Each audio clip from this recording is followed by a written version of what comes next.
That kind of yardage, not a great start. Looking to throw on second down. Corcoran. And he's going to go down. Back at his own 5-yard line, it's a sack. DJ Reader able to get in there for his second sack of the afternoon. So, Brandon, we sat in with a lot of coaches, and when they talk about things they want to accomplish offensively, I'm not sure that sack and sack are on their play sheet.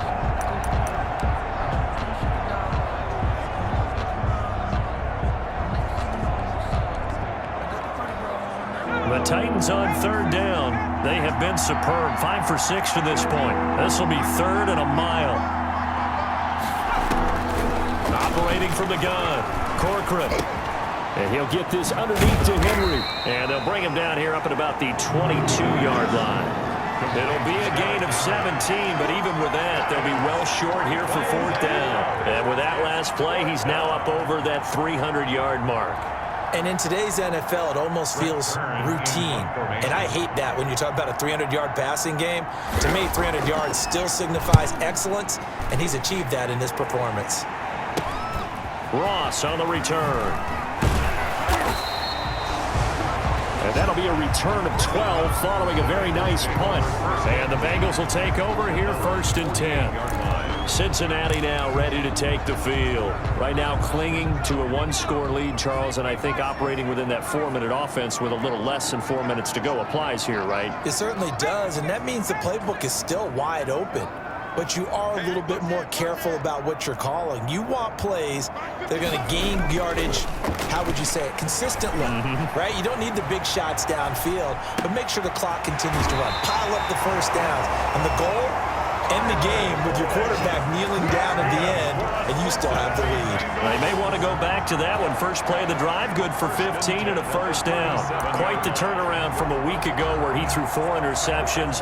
He hasn't had an interception this game, and he told us during the week, my goal, goose egg. He's achieving that so far. And what we're seeing is a guy that you can win with, all right? Because anyone who can make that type of an adjustment to shake off a really horrendous week the week before and come back and play mistake-free football to this point, yeah, that's a guy I want to play with, that's for sure.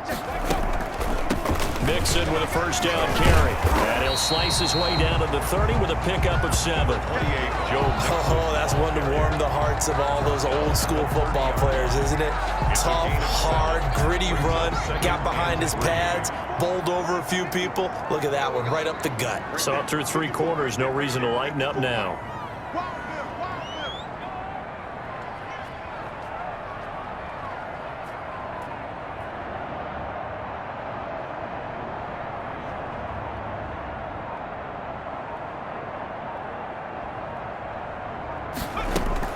Once again, they run with Mixon, and this won't be enough to pick up the first. A gain of 2, 3rd and 1. Now, the objective there, I mean, yes, the positive gain, that's nice, but work some clock. Yeah, you're exactly right, but the problem for them is still within a possession, so they can't just sit on it running the ball. They'll have to find a way to throw it effectively as well.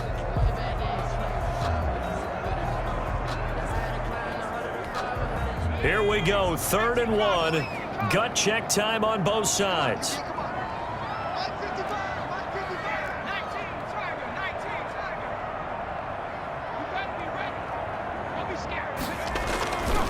They give to Mixon to try to pick it up. And he's down inside the 5 at the 4 before he's out of bounds. They're able to convert on 3rd down, and that sets up a 1st and goal. The carries like that, that's how they're going to continue to salt this thing away here, Charles, in the 4th quarter. Yeah, how about that? A new set of downs. Clock continues to move. No better way to close out a game than to tap those mastodons you have up front and say, guys, keep pounding them. Let's keep the ball, keep their offense on the sidelines, and let's close this one out. They'll try and run for it on 1st and goal. And he gets halfway home from the 4 down to the 2-yard line. A pickup of 2 brings up 2nd and goal at the 2-yard line. 4th quarter, down to the final 2 minutes, and we've got a 1-score game.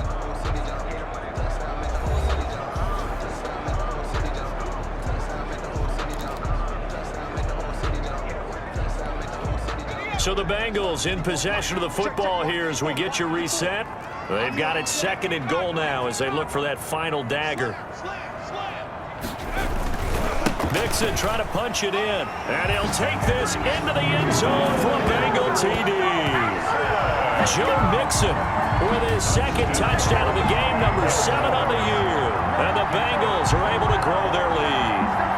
Well, it'd be real easy to say that they are firmly in control right now, but I'm looking at your face and I'm thinking I've got to be careful with that. Well, it's a 2-score game. You're inside of 2 minutes. I think you can breathe relatively easily now. Yeah, you can, but still, you got to stay vigilant. Can't give up anything cheap and easy.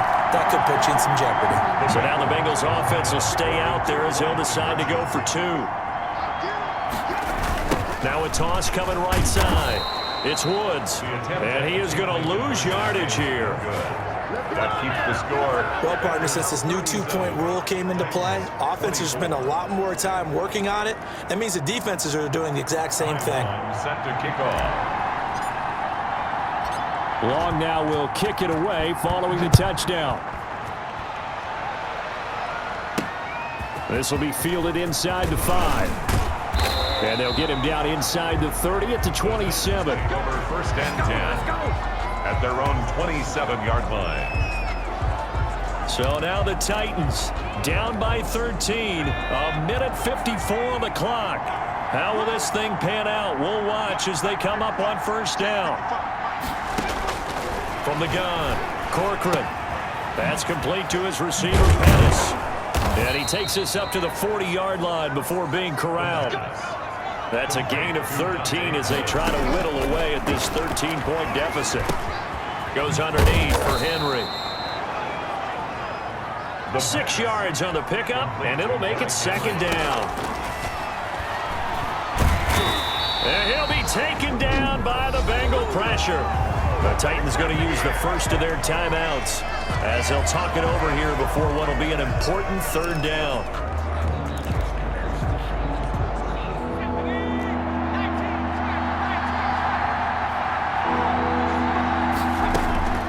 Operating from the gun, Corcoran. Now a desperation throw deep downfield. We've seen that the deep ball has been a part of their game plan all afternoon, but they've had trouble hooking up on it, unable to successfully find the end zone over the top. And they're indeed going to go for it here on 4th down. So trailing here in the last quarter, let's see how this plays out. Now the Bengals going to use the first of their timeouts as they'll head to the sideline and talk over what to do next. All right, they're going to try and keep hope alive here on 4th down. They're going for it. Got to try it here. He's back to throw. And he bats it away, and it falls down incomplete. They had to go for it with such little time remaining, and that's going to be just about all she wrote for this one. So with that, we can just about close the book on this one, Charles. Yeah, what's the old expression about slim and none? Well, Slim just left town on that They're one. down to none? Yes, exactly right. Cincinnati set to take over once again. And checking the timeouts, they do have 2 defensively, but no real need to use them as they're not going to be able to stop the clock after that.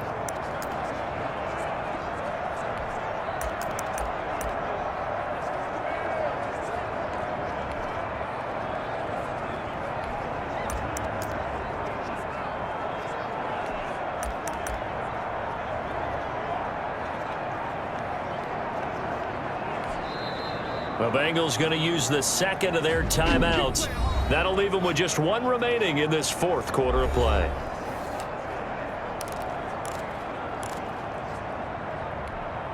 So here's a 1st and 10 at the 38. They'll try and run some clock here as they keep it on the ground. Now Tennessee going to use the 2nd of their timeouts as they get the stoppage with just over a minute to go in the game. So they come up on 2nd down. If they can get another run like we just saw, would likely put an end to this thing. I'm going back to you. I'm going back to you. He's cutting you. Hey. Check 55 the ball. Check. They'll keep it on the ground. It's Woods, and tackled down after a gain of 3. Leaves him with 1 yard to go on 3rd down.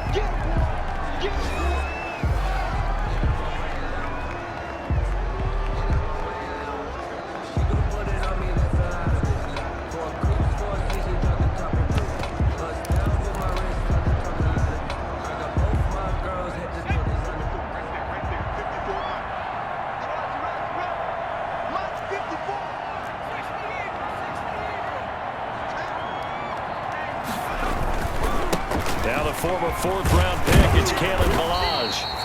And he's going to get the first down as they bring him down at the 23. It's a gain of 6, and that ought to just about do it.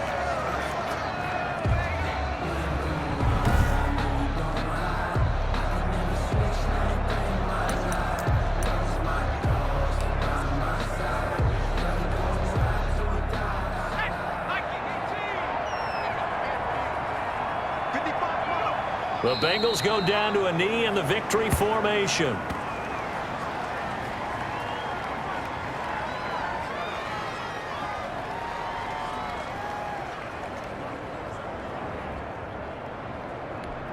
Let's go now. Hawk set. You. 54, Mike. Check. 54. Burrow down to a knee, and that should be the final act of this one.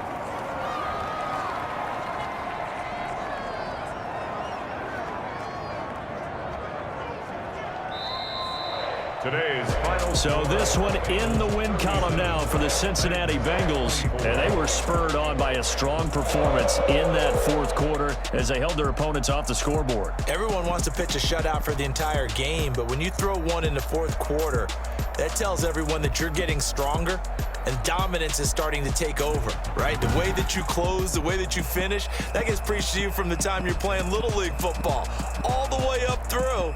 And they closed them out with a big-time performance down the stretch.